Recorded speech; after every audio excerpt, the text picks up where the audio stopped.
Gauri Suryavanshi S मराठीमध्ये आपलं स्वागत। वळूया आजच्या बातमीकडे।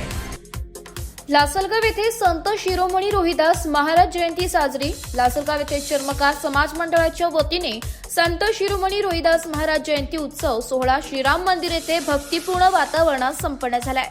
सकाळी 10 वाजता टाळ मृदंगाच्या निनादात संत रोहिदासांच्या भक्तिगीते व जयघोषात वाजत गाजत भक्तिमय वातावरणात शहरातून झेंडा चौक, मुख्य रस्ता, लासलगाव, गुरुद्वारा मंदिर, डॉक्टर बाबासाहेब आंबेडकर पुतळ्याजवळून पोलीस स्टेशन व श्रीराम मंदिर या मार्गाने शिरोमणी रोहिदास महाराज यांच्या प्रतिमेचे व पालखीची मिरवणूक काढण्यात आली।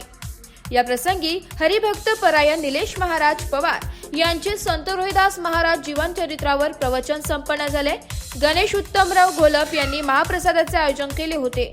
त्याचप्रमाणे पुढील वर्षाचे कार्यक्रमाच्या महाप्रसादाचा मान भिकाजी पुंजाजी पगारे यांना देण्यात आला। यावेळी लासलगाव व पंचक्रोशीतील चर्मकार समाज बांधव मोठ्या संख्येने उपस्थित होते। एस मराठी न्यूज साठी प्रतिनिधी शरद लोहकरे, लासलगाव। अशाच नवीन ताज्या घडामोडी जाणून घेण्यासाठी आमच्या एस मराठी न्यूज चॅनलला लाईक करा, शेअर करा, सबस्क्राईब करा आणि बेल आयकॉनला क्लिक करायला विसरू नका।